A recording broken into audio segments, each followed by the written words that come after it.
রাত 10টা কি 11টা। নদীর উপর নির্মাণাধীন ব্রিজের কিনারে দাঁড়িয়ে আছে আরুষি। চুলগুলো এলোমেলোভাবে উড়ছে, মুখে বিষণ্ণতার ছাপ স্পষ্ট। এই মুহূর্তে তার কাছে জীবনটাকে বিষাক্তময় মনে হচ্ছে। ভালোবাসার মানুষটার জন্য অন্য কারো সাথে বিয়ের ব্যাপারটা কিছুতেই মেনে নিতে পারছে না আরুষি। মনে হচ্ছে বুকের ভেতর কেউ তীর ছুঁড়ছে, চোখের কোণ থেকে জল গড়াচ্ছে। এ জীবন রাখার কোনো ইচ্ছে নেই আরুষির। নদীতে ঝাঁপ দেওয়ার জন্য উদ্যত হতেই কেউ একজন তার কোমর শক্ত করে জড়িয়ে ধরে টেনে এনে ব্রিজের মাঝখানে দাঁড় করালো। Are you mad? এভাবে এত রাতে সুইসাইড করছেন কেন? আরুষি ক্রন্দনরত কণ্ঠে বলল, ছাড়ুন আমার হাত। আগে আমার প্রশ্নের উত্তর দিন, এভাবে সুইসাইড করছেন কেন? আপনাকে বলতে আমি বাধ্য নই, ছাড়ুন।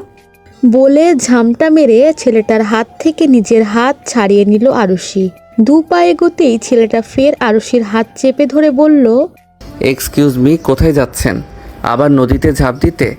জানে আপনার ফ্যামিলি? একটা দীর্ঘশ্বাস ছাড়ল ছেলেটা। আরুষির হাত ধরে রেখেই বলল, চলুন, আপনার বাড়ির ঠিকানা বলুন, আপনাকে বাড়িতে পৌঁছে দিচ্ছি। আরুষি খানিকটা চেঁচিয়ে উঠল।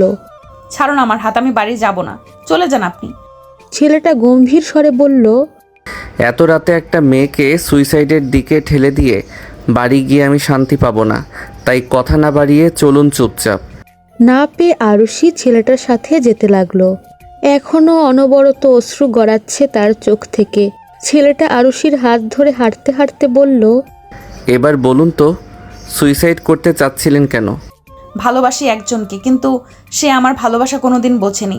পরশুদিন তার বিয়ে, যেটা আমি কখনোই নিজের চোখে দেখতে পারবো না। সহ্য করতে পারছি না, আর পুরো পৃথিবী বিষাক্ত মনে হচ্ছে। বেঁচে থাকার ইচ্ছেটাই মরে গেছে। তাই বলে আপনার ফ্যামিলির কথা চিন্তা না করে এভাবে মরে যাবেন? That's not right.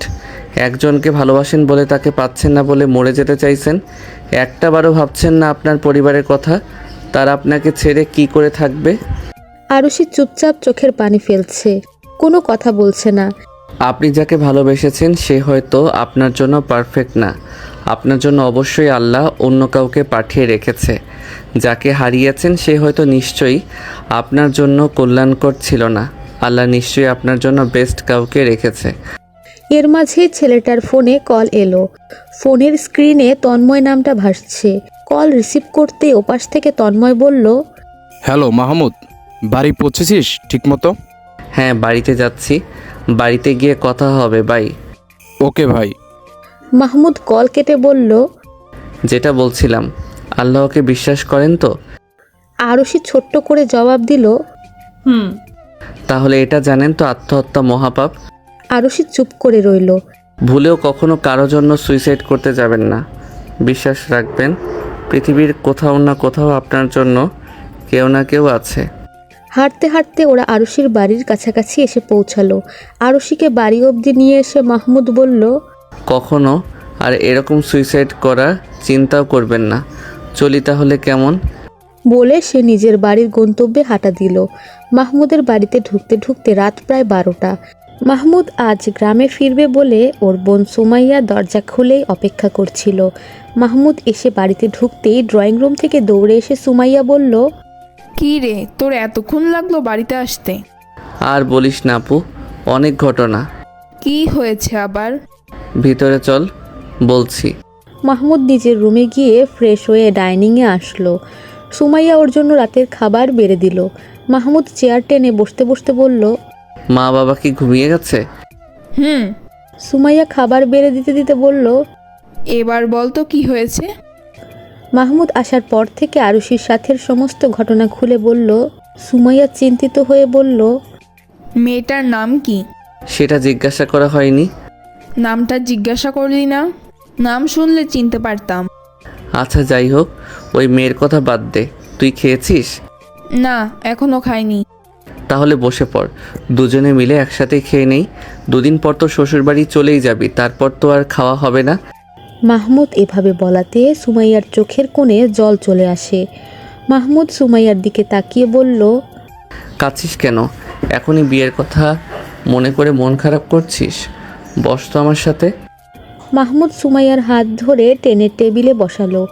দুই ভাই বোন একসাথে খাওয়া দাওয়া করে নিল। আজকে সুমাইয়ার গায়ে হলুদ, বাড়ি ভর্তি মেহমান। ওর কাজিন নাবিলা আর মাওয়া আরও বেশ কয়েকদিন আগেই চলে এসেছে। নাবিলা আর সুমাইয়া সমবয়সী, নাবিলার ছোট বোন মাওয়া। তবে তিনজনেরই বন্ডিং বেশ ভালো। সুমাইয়ার হলুদ থেকে বিয়ে সব কিছুতেই ওর বাবা বেশ ধুমধাম করে আয়োজন করেছে। একমাত্র মেয়ের বিয়ে বলে কথা। গ্রামের সবাইকে নেমন্তন্ন করা হয়েছে। সন্ধ্যা থেকে হলুদের অনুষ্ঠান শুরু। আরুষির পরিবারের সবাই এসেছে, শুধু আরুষি বাদে। আরুষিকে না দেখে মাওয়া উঠে গিয়ে আরুষির মাকে জিজ্ঞাসা করলো, কি ব্যাপার আন্টি, আরশি আসলো না? আসলে ওর নাকি শরীরটা তেমন ভালো না, তাই আসেনি। ও, বলে মন খারাপ করে মাওয়া চলে গেল। মাওয়া আর আরুষি বেস্ট ফ্রেন্ড। ওরা একই সাথে একই কলেজে পড়ে। আরুষি আজকে এখানে না আসায় মাওয়ার মনটা খারাপ হয়ে গেল। একে একে সবাই মিলে সুমাইয়াকে গায়ে হলুদ দিতে লাগলো। সুমাইয়া গায়ে হলুদের সাজ তুলতে গিয়ে ভাবলো একবারে শাওয়ার নিয়ে বেরোবে। শাওয়ার নিয়ে এসে ওর এখন বেশ ঠান্ডা লাগছে। তোয়ালে দিয়ে চুল মুছতে মুছতে ড্রেসিং টেবিলের সামনে বসলো। কাল বিয়ের কথা মনে হতেই খানিকটা লজ্জা আর ভালো লাগারা এসে ওকে ঘিরে ধরলো। পছন্দের মানুষটার সাথে বিয়ে হচ্ছে, যাকে চেয়েছিল তাকেই পেতে চলেছে। বিয়ে করে কাল নতুন আরেকটা বাড়িতে যাবে, নতুন সব মানুষজনের সাথে থাকতে হবে। এসব ভাবতেই অন্যরকম অনুভূতিরা ওকে ঘিরে ধরেছে। চুল মুছে তোয়ালেটা বারান্দায় মেলে দিয়ে লাইট অফ করে বিছানায় এসে শুয়ে পড়ল সে। ভোরবেলা পুকুর পাড়ে উদাসীন হয়ে বসে আছে আরুষি। চোখের কোণ থেকে অনবরত জল গড়াচ্ছে। সারা রাত ঘুম হয়নি তার। ভালোবাসার মানুষটার আজকে বিয়ে, এটা ভাবতেই যেন ভেতরটা দুমড়ে মুচড়ে যাচ্ছে। কিছুতেই মেনে নিতে পারছে না সে। গ্রামের ধান ক্ষেতের আয়েল ধরে হাঁটছে মাহমুদ। গ্রামে আসা হয় না তেমন একটা তার। শহরেই সে আর তন্ময় পড়াশোনা করে। আসলে একসাথে দুজনেই গ্রামে আসে। ভোরে দুজনে একসাথে হাঁটতে বের হওয়ার কথা ছিল, কিন্তু তন্ময় ঘুমের কারণে উঠে আসতে পারেনি। তাই মাহমুদ একাই বের হয়।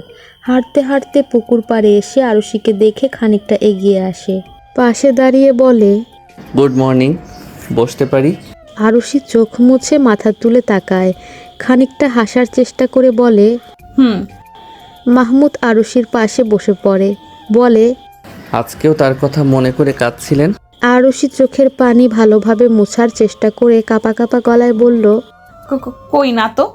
আচ্ছা, সে যাই হোক, সেদিন তো আপনার সঙ্গে পরিচয় হয়নি, নামটাও জানা হয়নি। নাম কি আপনার? আরুষি। ও, নাইস নেম। প্রত্যুত্তরে আরুষি কিছু বলল না। বেশ কিছুক্ষণ নীরবতায় কেটে যায়। নীরবতা ভেঙে আরুষি প্রথমে বলে, আপনাকে তো আগে গ্রামে দেখিনি, বেড়াতে এসেছেন নাকি? তেমনটাই বলতে পারেন। আমার নিজ বাড়িতে 1-2 দিনের থাকাটা বেড়ানোই বলা যায়। এখানে আপনার বাড়ি? তবে থাকা হয় না এখানে। আমি আর আমার এক ফ্রেন্ড শহরে থেকেই পড়াশোনা করি। ও আচ্ছা। বেশ কিছুক্ষণ কথা হয় ওদের। উঠে আসার আগে মাহমুদ বলে, কাল তো আপনাকে আমার বোনের গায়ে হলুদে দেখলাম না, আজ কিন্তু বিয়েতে আসতেই হবে। অবশ্যই আসবেন কিন্তু।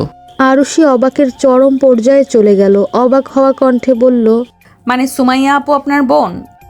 বোনের বিয়ের জন্যই মূলত গ্রামে আসা। আরুষি ছোট্ট করে জবাব দিল, ও আচ্ছা, উঠি আমি, আসবেন কিন্তু আজ। মাহমুদ চলে গেল। আরুষির মনটা আবারও বিষাদে ভরে উঠল। যাকে ভালোবাসে তার বিয়েতে যাবে কি করে? চোখের সামনে ভালোবাসার মানুষটার বিয়ে তো সে সহ্য করতে পারবে না। তন্ময় বেশ খুশিতে আছে ভাইয়ের বিয়ে নিয়ে। আজকে ওর বড় ভাই রাজুর বিয়ে সুমাইয়ার সাথে। তন্ময় আর মাহমুদ ছোটবেলা থেকেই বেস্ট ফ্রেন্ড, তাই মাহমুদের বাড়িতে যাওয়া আসা প্রায়ই হতো। তাই সুমাইয়ার সাথেও তন্ময়ের বেশ ভালো সম্পর্ক। রাজু অনেক আগে থেকেই সুমাইয়াকে ভালোবাসতো, তাই সোজা বিয়ের প্রস্তাব নিয়েই সুমাইয়াদের বাড়ি গিয়েছে। সুমাইয়াও নিজেও পছন্দ করতো রাজুকে। রাজুরা সবাই চলে এসেছে। কিছুক্ষণের মধ্যে ওদের বিয়ের কার্যক্রম সম্পন্ন হবে। সুমাইয়াকে দুটো মেয়ে পার্লার থেকে এসে সাজিয়ে গেছে। নিজের রুমেই বসেছিল সুমাইয়া আর ওর কাজিনরা। সুমাইয়ার আম্মু এসে ওদেরকে ড্রয়িং রুমে আসতে বলে। ওর কাজিনরা ওকে নিয়ে ড্রয়িং রুমে নিয়ে যায়। রাজুর পাশে নিয়ে ওকে বসায়। লজ্জায় আড়ষ্ট হয়ে বসে আছে সুমাইয়া। কেমন যেন লজ্জা লাগছে তার। ইসলামিক ও আইনগত নিয়ম মেনে সুমাইয়া আর রাজুর বিয়ে সম্পন্ন হলো। খাওয়া দাওয়ার পর এখন বিদায়ের পালা। যতই পছন্দের মানুষকে বিয়ে করুক, তবুও সারা জীবনের জন্য বাবার বাড়ি ছেড়ে যেতে কষ্ট তো হবেই। সুমাইয়া ওর বাবা মা সবাইকে জড়িয়ে ধরে কাঁদছে। যাওয়ার আগে আশপাশে তাকিয়ে মাহমুদকে দেখতে না পেয়ে সুমাইয়া দৌড়ে যায় মাহমুদের রুমে। সেখানে গিয়ে ভাইকে জড়িয়ে ধরে কাঁদতে থাকে। ভাই বোন দুজনেই কাঁদছে, দুজনের চোখেই জল। অবশেষে মাহমুদ সুমাইয়াকে ছেড়ে দিয়ে চোখের পানি মুছে দিয়ে বলল, চলো এবার তো যেতে হবে। তারপর সুমাইয়াকে নিয়ে গিয়ে রাজুর হাতে ওর হাত তুলে দেয়। রাজু আর সুমাইয়াদের গাড়ি যাওয়ার পর রুমে চলে আসে মাহমুদ। বাড়িটা যেন কেমন খালি খালি লাগছে। ফুলে সাজানো খাটে বসে আছে সুমাইয়া। ওর পাশে নাবিলা, মাওয়া আর রাজুর কাজিনরা বসে আছে। নানান কথা বলে বারবার লজ্জায় ফেলছে সুমাইয়াকে। কিছুক্ষণ বাদেই তন্ময় আর রাজু একসাথে রুমে আসলো। তন্ময় সবার উদ্দেশ্যে বলল, বের হও এবার সবাই রুম থেকে। অনেক আড্ডা দিয়েছো, অনেক রাত হয়ে গেছে। এবার ভাইয়া আর ভাবিকে একা ছাড়ো। মাওয়া বলল। আর একটু থাকি না। তন্ময় ভ্রু কুঁচকে তাকালো। এই মেয়েটাকে আজ সারাদিন প্রচুর বকবক করতে দেখেছে সে। এক মুহূর্ত চুপ থাকতে পারে না। মাওয়ার উদ্দেশ্যে বলল, এখানে থেকে করবেটা কি? নিজের বোনের বিয়ের দিন বোন আর দুলাভাইয়ের রোমান্স ব্যাঘাত ঘটাতে চাইছো কেন? কারো থেকে ছ্যাঁকা টাকা খাইছো নাকি যে এখনো অন্যের রোমান্স সহ্য করতে পারো না? শেষ কথাগুলো খানিকটা বাঁকা হেসে বলল তন্ময়। তন্ময়ের কথায় উপস্থিত সবাই হেসে ফেলল। মাওয়া খানিকটা রাগী রাগী গলায় বলল, কি বললেন আপনি? আমি ছ্যাঁকা খেয়ে এসেছি? তাই তো মনে হচ্ছে। বলে ঠোঁট চেপে হাসল তন্ময়। মাওয়া রাগ করে রুম থেকে বেরিয়ে গেল। ওর পিছন পিছন একে একে সবাই রুম থেকে বেরিয়ে গেল। রাজু দরজাটা বন্ধ করে এসে দুজনে একসাথে নামাজ পড়ে নিল। রাজু জায়নামাজগুলো কাবার্ডে রেখে এসে সুমাইয়ার সামনাসামনি বসলো। সুমাইয়া খানিকটা ইতস্তত বোধ করলেও বাহিরে সেটা প্রকাশ করলো না। রাজু সুমাইয়ার গলায় একটা গোল্ড চেন পরিয়ে দিয়ে বলল, এটা তোমার জন্য পছন্দ হয়েছে তো? সুমাইয়া উপর নিচ হ্যাঁ বোধক মাথা নাড়ালো। লজ্জায় কথা বলতে পারছে না সে। সব কেমন গলায় এসে আটকে যাচ্ছে। সুমাইয়ার এমন অবস্থা দেখে রাজু হেসে ফেলল। বলল, এত লজ্জার কি আছে? আমি জানি তুমি আমাকে বিয়ের আগে থেকেই পছন্দ করো, রাইট? সুমাইয়া আরও খানিকটা মাথা নিচু করে ফেলল।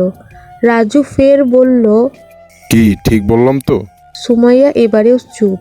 রাজু বলল, জানো, যেদিন তোমাকে প্রথম দেখেছিলাম সেই দিনই মনে হয়েছিল আমি তোমার প্রেমে পড়ে গেছি।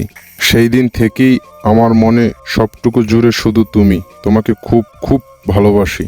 সুমাইয়া ধীর কণ্ঠে বলল। আমিও আপনাকে ভালোবাসি। উদাসীন মনে বারান্দায় বসে আছে আরুষি।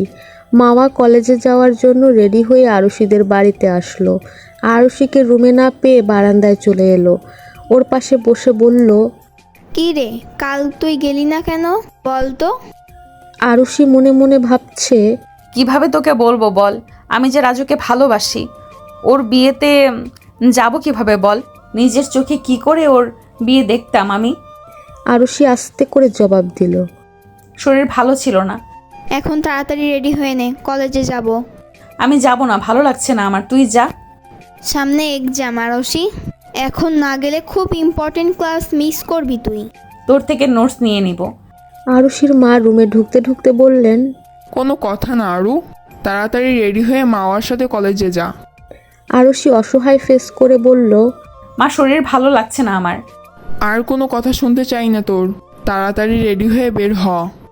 আরুষি কোনো উপায় না পেয়ে মন খারাপ করে রেডি হতে চলে গেল। রেডি হয়ে এসে দুজনে একসাথে বেরিয়ে পড়ল। গ্রামের রাস্তা ধরে হেঁটে বাজারে এসে রিকশায় করে কলেজ যেতে হয় ওদের। দুজনে বাজারে এসে দাঁড়াতেই দেখা হয় তন্ময় আর মাহমুদের সাথে। তন্ময়কে দেখেই ভেংচি কেটে অন্যদিকে মুখ ঘুরিয়ে দাঁড়ায় মাওয়া। মাহমুদ এগিয়ে এসে কথা বলে, আরে কেমন আছো তোমরা দুজন একসাথে? আরুষি হালকা হেসে বলল, এই তো ভালো, আপনি? ভালোই, কিন্তু তুমি আর মাওয়া? মাওয়া এবার মাহমুদকে বলল, আমি আর আরশি বেস্ট ফ্রেন্ড, কলেজে যাচ্ছি। মাহমুদ মাওয়াকে বলল, ও আচ্ছা, চল তোদের দিয়ে আসি।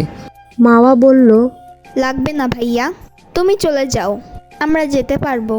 মাওয়া আর আরুষি চলে যায়। সেদিকেই অপলক দৃষ্টিতে তাকিয়ে থাকে মাহমুদ। তন্ময় ওর কাছে গিয়ে বলল, ওইদিকে কি দেখছিস এইভাবে? আরও শিখে মেয়েটা ভীষণ সুইট। তন্ময় এবার ওর কাঁধে ধাক্কা দিয়ে বলে, ব্যাপার কি বলতো? I think I fall in her love. বাবা, তুইও প্রেমে পড়লি? ভাই বলে দে ওকে তোর মনের কথা। সময় হলে বলবো। মেয়েটা এখন অনেক ডিপ্রেশনের মধ্যে আছে। মানি? সেসব তুই বুঝবি না। বলে মাহমুদ বাইকে উঠে বসতে বসতে বলল, চল কোথায়? ওদের কলেজে। তন্ময় কিছু না বলে বাইকে উঠে বসলো। আকাশে রোদের ছিটে ফোঁটাও নেই, মেঘলা আকাশ, উত্তরের ঠান্ডা হাওয়া বইছে। কলেজের ছেলেমেয়েরা মাঠে বসে আড্ডা দিচ্ছে। ক্লাস করে বেরিয়ে কলেজ মাঠে বসে আছে মাওয়া আর আরুষি। আরুষির বেশ মন খারাপ, সে তো আসতেই চায়নি। মাওয়া তাকে জোর করে নিয়ে এসেছে। আরুষিকে এভাবে চুপচাপ বসে থাকতে দেখে মাওয়া রীতিমতো বিরক্ত হয়ে যাচ্ছে। বিরক্তি নিয়েই বলে উঠল, এই হয়েছেটা কি তোর? এভাবে চুপচাপ বসে আছিস কেন? কিছু না, শরীর ভালো লাগছে না। এই আগে তো তুই তো এমন ছিলি না, কদিন ধরে দেখছি একদম চুপ হয়ে গেছিস। কি হয়েছে তোর? বললাম তো কিছু না, শরীর ভালো লাগছে না। মাওয়ার দৃষ্টি মাঠের অপর প্রান্তে কলেজ গেটে পড়তেই আরুষিকে বলল, ওই দেখ, ভাইয়া আর ওই ভাইয়ার বন্ধুটা না? মাওয়ার কথায় ওর দৃষ্টি অনুসরণ করে তাকায় আরুষি। মাহমুদ আর তন্ময় ওদের দিকেই তাকিয়ে আছে। মাওয়া বলল, চল চলে যাই। কেন, নিজেই তো এসেছিলি আমাকে নিয়ে, এখন চলে যেতে চাইছিস কেন আবার?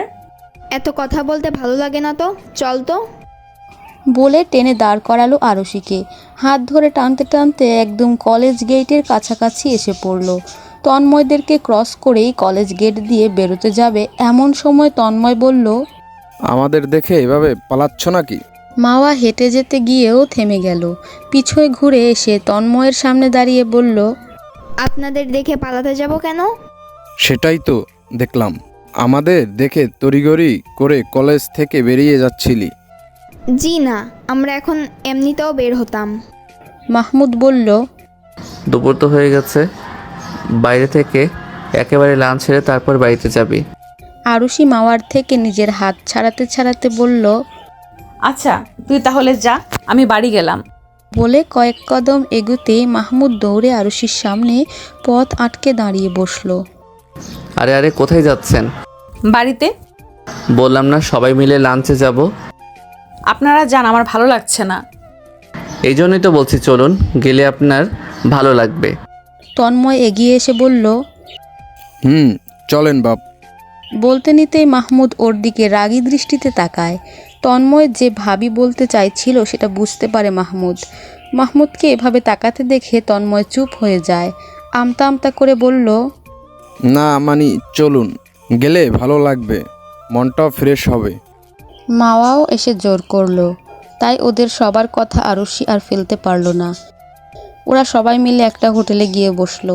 সবাই একসাথে লাঞ্চ করে কিছুক্ষণ ঘোরাঘুরি করে বাড়ি ফিরল। কয়েকদিন কেটে যায়। আজ বিকালে মাহমুদ আর তন্ময় গ্রাম থেকে চলে যাবে। এমনিতেই ওর অনেকগুলো ক্লাস গ্যাপ গিয়েছে, আর ক্লাস মিস দেবে না বলেই তাড়াতাড়ি চলে যাচ্ছে সে। অন্যবার এলে আরও কম থাকা হতো, কিন্তু এবার এসে যে এভাবে হঠাৎ করে আরুষির প্রেমে পড়ে যাবে সেটা মাহমুদ ভাবতেও পারেনি। আরুষির সাথে সময় কাটানোর জন্য, কথা বলার জন্য এবার আরও কিছুদিন বেশি থেকেছে সে। আরুষির সাথে বেশ ভালো একটা বন্ডিং তৈরি হয়েছে। আপনি থেকে তুমি বলা শুরু করেছে। অবশ্য আরুষি আপনি করেই বলে। তন্ময় আর মাওয়ার মধ্যেও বেশ ভালো একটা ফ্রেন্ডশিপ বন্ডিং তৈরি হয়েছে। পড়ন্ত বিকেল, সূর্যের তেমন তেজ নেই, উত্তরের ঠান্ডা হাওয়া বইছে। আরুষি ওর রুমের বারান্দায় চাদর গায়ে জড়িয়ে বসে বসে বই পড়ছিল। মাওয়া দৌড়ে এসে বলল, ভাইয়ারা চলে যাচ্ছে, দেখা করতে চাই তোর সাথে। প্রথমে আলসেমিতে যেতে ইচ্ছা না করলেও কিছু একটা ভেবে উঠে দাঁড়ালো আরুষি। গায়ে ভালোভাবে চাদর জড়িয়ে মাওয়ার সাথে বেরিয়ে এলো। ওদের বাড়ি থেকে সামান্য দূরে আম গাছের নিচে ব্যাগ কাঁধে দাঁড়িয়ে আছে মাহমুদ আর তন্ময়। ওরা দুজন এগিয়ে যেতেই মাহমুদ বলল, চলে যাচ্ছি, সাবধানে থেকো আর নিজের খেয়াল রেখো। কবে আসবেন? জানি না, আসছি, বাই। তন্ময় বলল, আসছি, ভালো থেকো তোমরা। মাহমুদ ততক্ষণে কয়েক কদম এগিয়ে গেছে। পিছন ফিরে তন্ময়কে বলল, আয়, দেরি হয়ে যাচ্ছে আমাদের। তন্ময় আসছি বলে ওদের থেকে বিদায় নিয়ে চলে গেল। গ্রাম থেকে কিছুটা দূরে শহরের দিকে ঘুরতে এসেছে সুমাইয়া আর রাজু। একান্তে নিজেদের মতো করে একটু সময় কাটাবে, ঘুরবে বলে আবদার করেছিল সুমাইয়া, তাই রাজু ওকে ঘুরতে নিয়ে এসেছে। রাস্তার হেডলাইটের আলোয় ফুটপাত ধরে হাঁটছে দুজনে। রাজুর হাতে সুমাইয়ার হাত মুঠো করে ধরা, দুজনে হেঁটে চলেছে। শীতের সন্ধ্যায় শহরের পরিবেশটাই অন্যরকম। গ্রামে এক রূপ, শহরে আরেক। এভাবে প্রিয় মানুষের হাতে হাত রেখে হাঁটতে বেশ ভালো লাগছে সুমাইয়ার। মাথার উপর খোলা আকাশ, প্রকৃতির হিমশীতল হাওয়া আর ভালোবাসার মানুষটির হাতে হাত ধরে হাঁটা, আর কি চাই। সুমাইয়া আজকে রাজুর পছন্দের বিরিয়ানি রান্না করছে। শ্বশুরবাড়িতে এটাই ওর প্রথম রান্না। যদিও বাড়িতে খুব বেশি লোক নেই, তবুও রান্না ঠিকঠাক হবে কি না এটা নিয়ে একটু চিন্তায় আছে। যতই হোক শ্বশুরবাড়ির লোকদের খাওয়াবে, তাই একটু এদিক ওদিক যেন না হয়, তাই খুব মনোযোগ দিয়ে রান্না করছে সে। রান্না শেষ করে সবার জন্য নিজেই খাবার পরিবেশন করলো সুমাইয়া। ওর শ্বশুরবাড়ির সবাই রান্নার বেশ প্রশংসাই করলো। একটু স্বস্তির নিঃশ্বাস ফেলল সে। যাক, রান্নাটা ঠিকঠাক মতো করতে পেরেছে সে। সন্ধ্যাবেলা সুমাইয়া আর ওর ননদ তাহা দুজনে বসে বসে টিভি দেখছিল। এমন সময় কলিং বেল বেজে ওঠে। তাহা বলল, ভাবি তুমি বসো, আমি দেখছি। তাহা গিয়ে দরজা খুলতেই নাবিলা আর মাওয়াকে দেখে ভীষণ খুশি হয়ে বলল, তোমরা এসেছো, দারুণ মজা হবে আজকে, জমিয়ে আড্ডা দিতে পারবো। রাজুর মা রুম থেকে বেরোতে বেরোতে বলল, কে এসেছে রে তাহা? বলে ড্রয়িং রুমে এসে নাবিলা আর মাওয়াকে দেখে তিনি ভীষণ খুশি হন। এগিয়ে এসে বলেন, আরে তোমরা কেমন আছো? নাবিলা আর মাওয়া ওনাকে সালাম দিয়ে বলল, আলহামদুলিল্লাহ আন্টি, আপনি কেমন আছেন? এই তো আলহামদুলিল্লাহ। দাঁড়িয়ে আছো কেন? বসো বসো। আরে আন্টি ব্যস্ত হবেন না। তোমরা গল্প করো, আমি তোমাদের জন্য নাস্তা নিয়ে আসছি। সুমাইয়া, নাবিলা, মাওয়া, তাহা ওরা সবাই মিলে একসাথে জমিয়ে আড্ডা দিতে লাগলো। আরুষি শুয়ে শুয়ে ফোন দেখছে। এমন সময় আননোন একটা নাম্বার থেকে মেসেজ আসে। এত রাতে মেসেজ? কৌতূহল নিয়ে মেসেজটা ওপেন করে সে। মেসেজটা একটু চিঠির মতো করে লেখা। কেমন আছো? শরীর মন ঠিক আছে তো? মন ভালো না থাকলেও ভালো রাখার চেষ্টা করবে, কেমন? কারো জন্য নিজের জীবনটা নষ্ট করার চিন্তা ভুলেও করবে না, কিন্তু যাকে ভালোবাসতে সে তোমার হয়নি এটা ভেবে উল্টোপাল্টা কাজ করতে যাবে না একদম। তুমি লাইফে আরও ভালো কাউকে ডিজার্ভ করো। সে তোমাকে ভীষণ ভালোবাসবে, ভীষণ হ্যাপি রাখবে। দেখো, নিজের খেয়াল রেখো, যত্ন নিও। ইতি তোমার চেনা জানার মধ্যেই কেউ। মেসেজটা পড়ে একটু ভাবতেই বুঝতে পারলো এটা মাহমুদ ছাড়া কেউ হবে না, কারণ ওর ব্যাপারে এসব শুধু মাহমুদই জানে। আরও বেশ কয়েকবার মেসেজে চোখ বুলালো। শিওর হওয়ার জন্য নাম্বারে ডায়াল করলো। 2-3 বার রিং হতেই রিসিভ করলো মাহমুদ। আরুষি বলল, আপনি মাহমুদ তাই না? মাহমুদ হেসে বলল, বুঝে ফেললেই তাহলে। না বোঝার কি আছে? আপনি ছাড়া আমার ব্যাপারে আর কেই বা এত সব জানে। তবে 1 মিনিট, আমার নাম্বার পেয়েছেন কোথায়? তোমার বেস্ট ফ্রেন্ডকে যে আমার কাজিন, সেটা কি ভুলে গেছো? মাওয়া দিয়েছে? মাওয়ার থেকেই নিয়েছি। ও আচ্ছা। যেগুলো মেসেজে বলেছি সেগুলো মনে থাকবে তো? আচ্ছা, গুড নাইট। কাল এক্সাম আছে, দোয়া করো আমার জন্য। গুড নাইট, রাখছি। বলে কল কেটে দিল আরুষি। নিজের অজান্তেই ঠোঁটের কোণে হাসি ফুটে উঠল। মানুষটা কি সুন্দর বুঝে তাকে, কি সুন্দর করে সব কিছু বুঝায়, সাপোর্ট দেয়। ছেলেটার সাথে কথা বললে মনটাও হালকা লাগে আরুষির। ফোনটা পাশে রেখে কম্বল গায়ে জড়িয়ে শুয়ে পড়ল সে। গ্রামে ভীষণ ঠান্ডা। সন্ধ্যা নামতেই চারদিকে কুয়াশায় ঢেকে যায়, আর রাত বাড়তে বাড়তে ঠান্ডাও বাড়তে থাকে। কম্বল জড়িয়ে শুয়ে পড়তেই ঘুমের দেশে তলিয়ে যায় আরুষি। বেশ কয়েক মাস পর আজ গ্রামে ফিরছে মাহমুদ, তন্ময় দুজনেই। মাহমুদ ঠিক করেছে গ্রামে ফিরেই এবার সে আরুষিকে তার মনের কথা জানাবে। এতদিনে কথা বলতে বলতে এইটুকু বুঝতে পেরেছে যে মেয়েটা সেই ডিপ্রেশন থেকে কিছুটা হলেও মুভ অন করতে পেরেছে। সেবার ব্রিজের উপর থেকে যখন আরুষিকে টেনে নামিয়ে এনেছিল তখন তার সেই বিষণ্ণ কান্না ভেজা মুখশ্রীর দিকে তাকিয়ে কেমন একটা অদ্ভুত মায়া জন্মেছিল তার প্রতি। আর সেই মায়ার প্রেমেই পড়ে যায় মাহমুদ। তার জীবনের এই হঠাৎ প্রেমের আগমনের কথাগুলোই বাসে বসে বসে ভাবছে মাহমুদ। কখনো এত তাড়াতাড়ি বাড়ি ফেরা হয় না তার। এবার আরুষিকে দেখার জন্যই তাড়াতাড়ি ফিরছে সে। আরুষির কথা ভেবে মুচকি হাসছে মাহমুদ। তন্ময় বলল, ভাবির কথা ভাবছিস নিশ্চয়? আচ্ছা, রাজি হবে তো?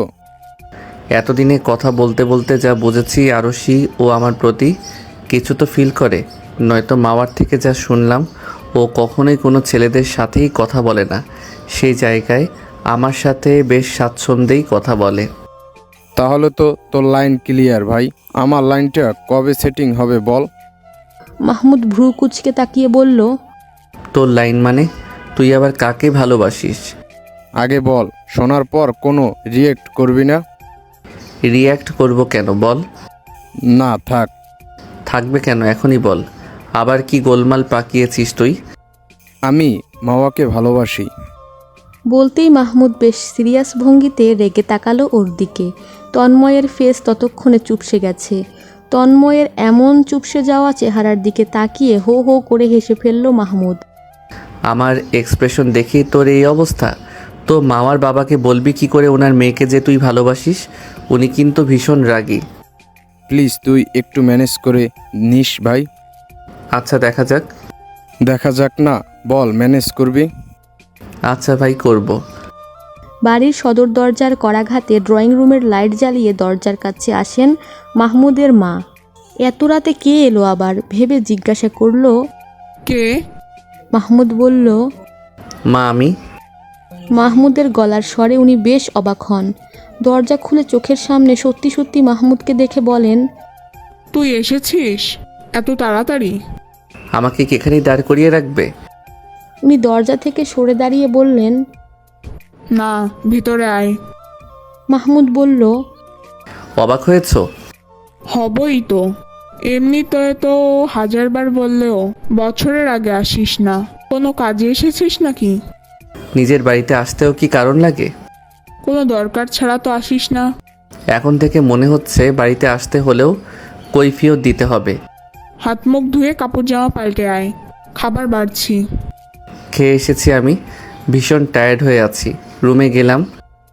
বলে কাঁধের ব্যাগ নিয়ে নিচের রুমে চলে যায় মাহমুদ। উনিও ড্রয়িং রুমের লাইট নিভিয়ে নিজের রুমে চলে গেলেন। সকালবেলা মাহমুদ তন্ময়দের বাড়িতে যায়। দুজনে ড্রয়িং রুমে সোফায় বসে আড্ডা দিতে ব্যস্ত। নিজের রুম থেকে বেরিয়ে কিচেনে যাওয়ার সময় ড্রয়িং রুমে মাহমুদ আর তন্ময়কে বসে থাকতে দেখে নিজের চোখকেই যেন বিশ্বাস করতে পারে না সুমাইয়া। ওদের কাছে এসে বলে, তোরা কখন এলি? তন্ময় বলল, কাল রাতেই এসেছি আমরা। তুমি তোমার রুমে ছিলে বলে আমাকে দেখোনি ভাবি। সুমাইয়া মাহমুদের পাশে বসে বলল, কি মনে করে এত তাড়াতাড়ি গ্রামে ফেরা তোদের?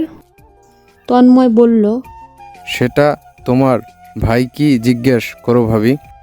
সুমাইয়া মাহমুদকে বলল, কি ব্যাপার বল তো?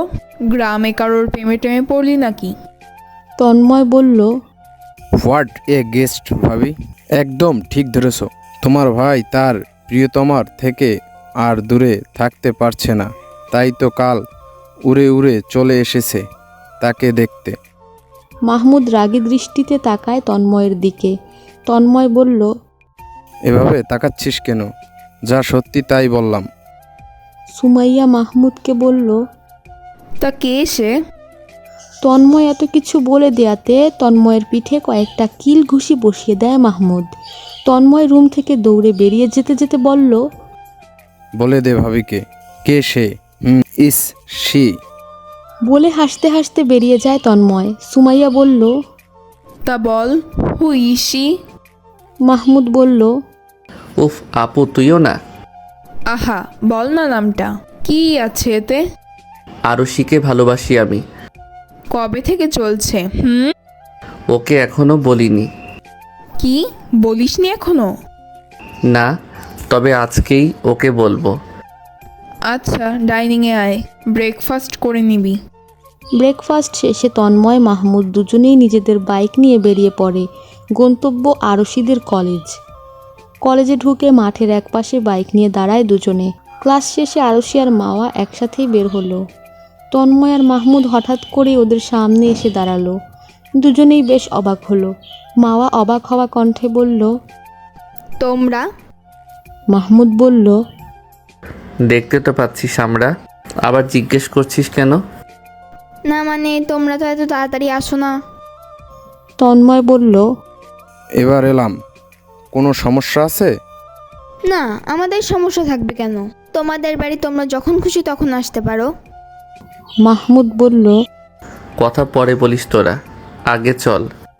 মাওয়া বলল, কোথায়? চল, গেলেই দেখতে পাবি। তন্ময় আর মাহমুদের পেছন পেছন মাওয়া আর আরশিও গেল। ওরা দুজনে বাইকে উঠে বসলো। মাওয়া আর আরশি দ্বিধায় পড়ে গেল, কে কার বাইকে বসবে। মাহমুদ বলল, তোমাদেরকে কি বাইকে উঠে বসার জন্য আলাদা করে ইনভাইটেশন কার্ড দিতে হবে?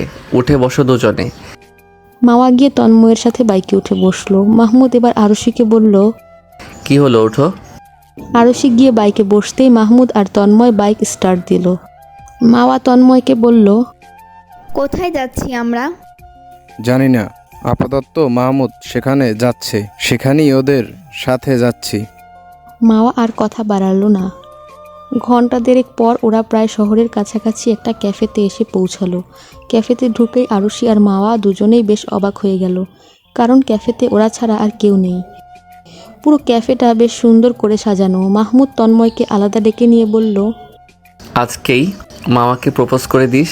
আমাদের সুন্দর একটা মোমেন্টস ক্রিয়েট করার জন্যই এত সব অ্যারেঞ্জ করেছি। ও যদি রিয়েক্ট করে? করবে না? বলিস।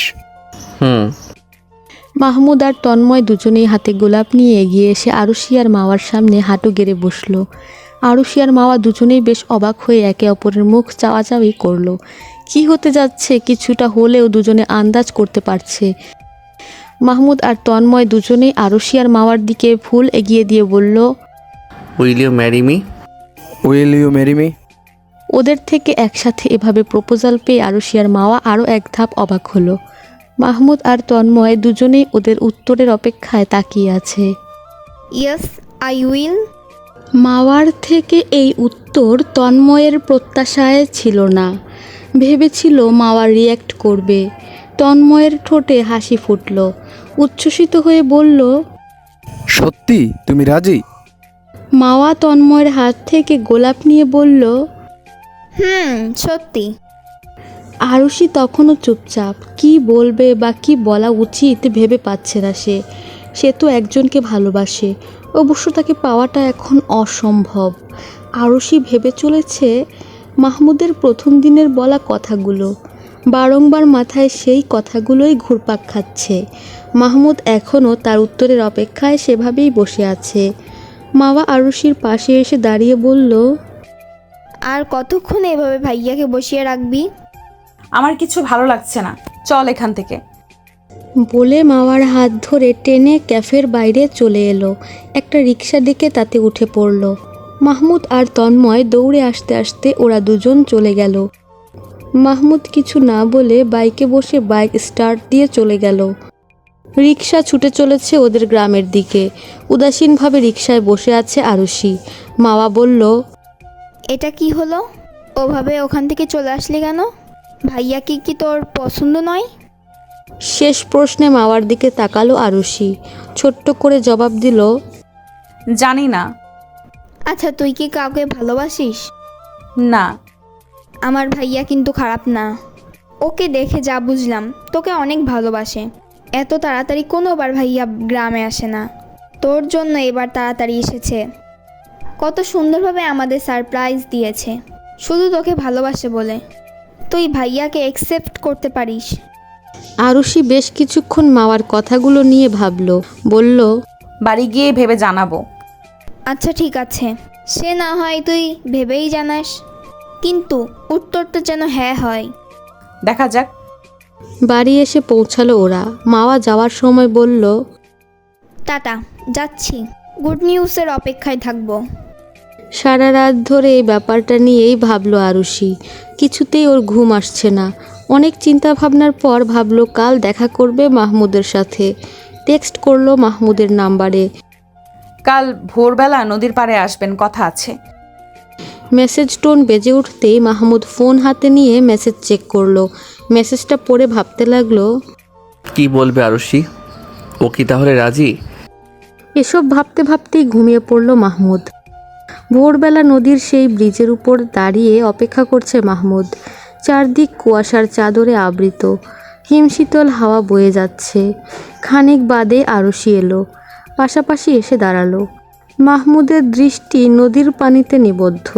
সেদিকে তাকিয়েই বলল, কি বলবে বলো। এত তাড়া কিসের আপনার? নাকি রেগে আছেন আমার উপর? রেগে থাকবো কেন? তোমার উপর রাগ দেখানোর কোনো অধিকার কি আমার আছে?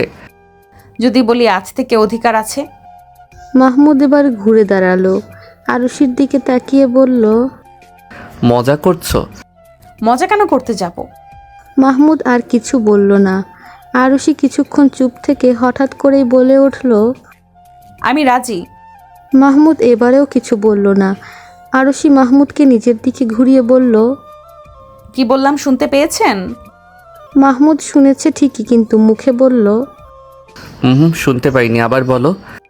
বলেছি যে আমি আপনাকে বিয়ে করতে রাজি। তাহলে কাল ওভাবে চলে এসেছিলে কেন? বাড়ি এসে সবটা ভেবে তবেই ডিসিশন নিয়েছি। বুঝলাম। হাঁটবেন? হাঁটা যায়। দুজনে পাশাপাশি ব্রিজের উপর দিয়ে হাঁটছে। এই ব্রিজে ওদের প্রথম দেখা।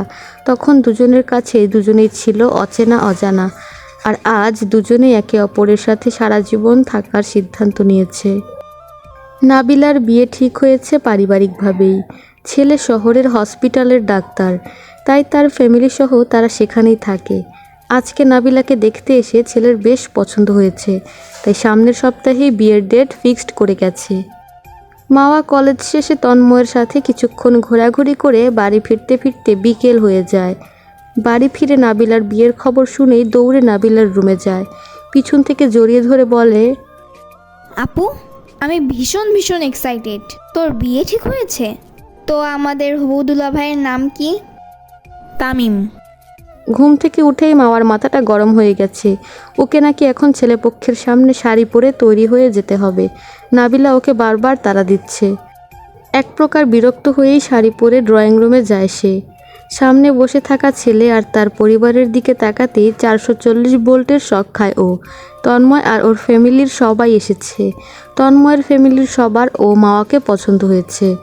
ওদের বিয়ের ডেট ও নাবিলার বিয়ের দিনেই ফিক্সড হয়েছে। এদিকে মাহমুদও ওর ফ্যামিলি নিয়ে আরুষির বাড়িতে বিয়ের প্রস্তাব নিয়ে যায়।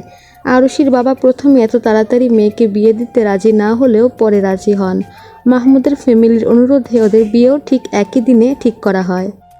মূলত এটা মাহমুদেরই প্ল্যান। যখন শুনেছিল নাবিলার বিয়ে ঠিক হয়েছে তখনই প্ল্যান করেছে ওদের ফ্যামিলিকে মানিয়ে তিনজনের বিয়েই একদিনে ঠিক করবে। সবার পরিবারের সম্মতিতেই ওদের গায়ে হলুদ, বিয়ে সমস্ত কিছুর আয়োজন গ্রামের একটি কমিউনিটি সেন্টারে একসাথেই করা হয়েছে। আরুষি, মাওয়া আর নাবিলা তিনজনেই একসাথে পার্লার থেকে সেজেছে। তিনজনকেই হলুদের সাজে খুব সুন্দর লাগছে। সুমাইয়া ওদেরকে দেখে বলল, বাহ, খুব মিষ্টি লাগছে তিনজনকেই, একদম হলুদ পরি। মাওয়া আর নাবিলা তো সুমাইয়ার কাজিন, তাই সুমাইয়ার সাথে বন্ডিং বেশ ভালো ওদের। তবে আরুষির সাথে খুব কমই কথা হয়েছে সুমাইয়ার, তাই আরুষি একটু ইতস্তত বোধ করছে। সুমাইয়া ওদের সাথে বেশ কিছুক্ষণ কথা বলে। হঠাৎ রাজুর দিকে আরুষির দৃষ্টি পড়তে আরুষি তৎক্ষণাৎ চোখ সরিয়ে নেয়। সুমাইয়া ওদেরকে নিয়ে গিয়ে স্টেজে বসায়। সবাই এসে একে একে ওদেরকে হলুদ ছোঁয়ায়। হলুদের পর মেহেদির অনুষ্ঠান শুরু হয়। দুজন মেহেদি আর্টিস্টকে মাহমুদ বলে দিয়েছিল চলে আসতে। ওই মেয়ে দুজনে একে একে ওদের সবাইকে মেহেদি পরিয়ে দিল। বেশ নাচ গান হই হুল্লোড় মিলিয়েই ওদের হলুদ সন্ধ্যা শেষ হলো। আরুষি, মাওয়া আর নাবিলা তিনজনেই খয়েরি রঙের ব্রাইডাল লেহেঙ্গায় সেজেছে। তিনজনকেই বেশ সুন্দর লাগছে। কিছুক্ষণ আগে ওদের বিয়ে পড়ানো হয়েছে। আইনত এবং ইসলামী নিয়ম অনুযায়ী আরুষি অবশেষে মাহমুদের বউ হয়েই গেল। আরুষি ভেবেছিল হয়তো কখনোই কাউকে আপন করে নিতে পারবে না, ভেবেছিল কখনো কাউকে ভালোবাসতে পারবে না। কিন্তু মাহমুদ তার জীবনে আসার পর তার সব চিন্তা বদলে গিয়েছে। অল্প কয়েকদিনেই মাহমুদ তার মনের অনেকটা জুড়ে জায়গা করে নিয়েছে। সে জানে মানুষটা খুব ভালোবাসে তাকে। বিয়ের পর সবাই একসাথে সেলফি আর ছবি তুলতে ব্যস্ত। সবাই আনন্দে মেতে উঠেছে। মাহমুদ আর আরুষি একে অপরের দিকে তাকালো। দুজনের ঠোঁটের কোণেই হাসির রেখা ফুটে উঠেছে। তন্ময় ও মাওয়া নিজেদের মতো কাপল ফটোশ্যুট করতে ব্যস্ত। নাবিলা, তামিম, মাওয়া, তন্ময়, মাহমুদ, আরুষি, সুমাইয়া, রাজু সবাই একে অপরের পাশে দাঁড়িয়ে নিজেদের মতো আড্ডা আর ছবি তোলায় ব্যস্ত। তাহা এগিয়ে এসে ওদের সামনে মুখ ভার করে দাঁড়িয়ে বলল, সবারই কি সুন্দর একজন একজন করে পার্টনার হয়ে গেল, আর আমি এখনো সিঙ্গেল রয়ে গেলাম। তাহার কথায় সবাই হেসে উঠল। সুমাইয়া এগিয়ে এসে বলল, খুব তাড়াতাড়ি তোমার জন্য পার্টনার খুঁজে দেবো ননদিনী, তারপর আর সিঙ্গেল থাকতে হবে না। বিয়ের সমস্ত আনুষ্ঠানিকতা শেষ হওয়ার পর সবাই বেরিয়ে যেতে শুরু করেছে। নাবিলাকে নিয়ে তামিমরাও এক্ষুনি বেরিয়ে পড়বে। শহরে যেতে যেতে অনেকটা সময়ের ব্যাপার তাই। নাবিলা আর মাওয়া দুজন দুজনকে জড়িয়ে ধরে কাঁদছে, কেউ কাউকে ছাড়ছে না।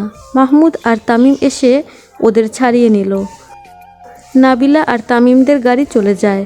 তারপর মাওয়া বাবা মা তন্ময়ের হাতে মাওয়ার হাত তুলে দেন। মাওয়াকে নিয়ে তন্ময়রাও চলে যায়। মাহমুদ আরশিরাও একে একে বেরিয়ে পড়ে। সবার বিদায়ের পর কমিউনিটি সেন্টারের আঙিনা যেন এক অদ্ভুত নীরবতায় ছেয়ে গেল। চারপাশে ছড়িয়ে ছিটিয়ে থাকা ছোটোখাটো জিনিস গোছানোর দায়িত্বে ব্যস্ত ছিল কিছু লোক। অন্যদিকে মাহমুদ আরশি গাড়িতে চুপচাপ বসে আছে। গাড়ি চলতে শুরু করার পরও দুজনের মাঝে কোনো কথা হয়নি। গাড়ির জানালার বাইরে আরশিকে তাকিয়ে থাকতে দেখে মাহমুদ হঠাৎ বলল, কিসের এত চিন্তা করছো? আরশি একটু চমকে তাকালো মাহমুদের দিকে, তারপর নরম স্বরে বলল, চিন্তা না, হঠাৎ সবকিছু এত দ্রুত হয়ে গেল যে মনে হচ্ছে যেন স্বপ্ন দেখছি। মাহমুদ মৃদু হেসে বলল, স্বপ্ন না, এটা আমাদের নতুন জীবনের শুরু। ইনশাল্লাহ সব ঠিকঠাকই হবে। আরশি হাসল। দারুণ দেখালো সেই হাসি। তার মনের ভেতরে এক ধরনের প্রশান্তি বয়ে গেল। মাহমুদ সত্যিই একজন ভালো মানুষ। তার এই নতুন জীবনের যাত্রা যেন আনন্দ আর ভালোবাসায় পূর্ণ হয়। এই আশাতেই মনের ভিতর আশার আলো জ্বলে উঠল আরশির। নাবিলা আর তামিম শহরের ফ্ল্যাটে এসে পৌঁছালো। দিনভর নানা আয়োজনের পর দুজনেই বেশ ক্লান্ত, কিন্তু একসাথে এই নতুন যাত্রার উত্তেজনাও তাদের মনের গভীরে স্পষ্ট। রাতের খাবারের পর তামিম নিজের রুমের দরজা খুলে ভেতরে ঢুকে মৃদু হেসে বলল, এটা আমাদের ছোট পৃথিবী, কেমন লাগছে? নাবিলা চারপাশে তাকিয়ে দেখল। ফ্ল্যাটের ঘরগুলো বেশ গোছানো, সাজানো বিছানার ওপরে গোলাপের পাপড়ি ছড়িয়ে আছে। জানালার পর্দায় মৃদু বাতাসের স্পর্শ, ঘরে হালকা ল্যাভেন্ডারের সুগন্ধি। নাবিলা মুগ্ধ হয়ে বলল, খুব সুন্দর। তামিম ধীরে ধীরে তার কাছে এসে হাত ধরে বলল, ক্লান্ত তো, কিছুক্ষণ বিশ্রাম নাও। নাবিলা বলল, আমি ঠিক আছি। তামিম একটু সামনে ঝুঁকে তার চোখের দিকে তাকিয়ে বলল, ঠিক আছে, আজকের রাত শুধু আমাদের, চলো গল্প করি। তারা দুজনে বিছানায় বসে কথা বলতে লাগলো। নিজেদের ছোট ছোট স্মৃতি, হাসির গল্প আর ভবিষ্যৎ নিয়ে নানা কথা। তামিম নাবিলার দিকে তাকিয়ে বলল, জানো, আমি তোমাকে প্রথম দেখার দিন থেকেই ভাবছি তুমি ঠিক আমার জন্যই তৈরি। নাবিলা অবাক চোখে তাকিয়ে বলল, আপনি আমাকে আগে থেকেই চিনতেন? হুম। কি করে? ইটস সিক্রেট, বলা যাবে না। গল্প করতে করতে রাত গভীর হলো। তামিম মৃদু আলো নিভিয়ে বলল, এবার ঘুমাও, অনেক রাত হয়ে গেছে। নাবিলা মাথা এলিয়ে সম্মতি জানালো। দুজনেই জানতো এই রাতটা তাদের জীবনে একটি নতুন অধ্যায়ের সূচনা। একে অপরের পাশে থাকার প্রতিশ্রুতি নিয়েই তারা এক নতুন ভোরের অপেক্ষায় থাকলো। তন্ময়ের ঘর ওর সব কাজিনরা মিলে সাজালো। মাওয়াকে সুমাইয়া আর তাহা বসিয়ে রেখে গেছে। তন্ময় বাসর ঘরে প্রবেশ করলো। ঘরটি ফুল দিয়ে সজ্জিত। হালকা গোলাপি রঙের আলো যেন এক স্বপ্নময় পরিবেশ তৈরি করেছে। মাওয়া একটু লজ্জায় নিচের দিকে তাকিয়ে বসে আছে। তন্ময় ধীরে ধীরে তার কাছে এসে বসলো, বলল, তোমার চোখে আজ সেই লজ্জা দেখছি, যা হয়তো কখনো দেখিনি। মাওয়া লজ্জায় মৃদু হাসল। তন্ময় তার হাতে হাত রেখে বলল, আজ থেকে আমরা একে অপরের জীবনসঙ্গী। তুমি জানো তো, আমি তোমাকে খুব ভালোবাসি। মাওয়া তার দিকে তাকিয়ে সম্মতিসূচক হাসি দিল। অন্যদিকে মাহমুদ আর আরুষি তাদের নতুন সাজানো ঘরে প্রবেশ করলো।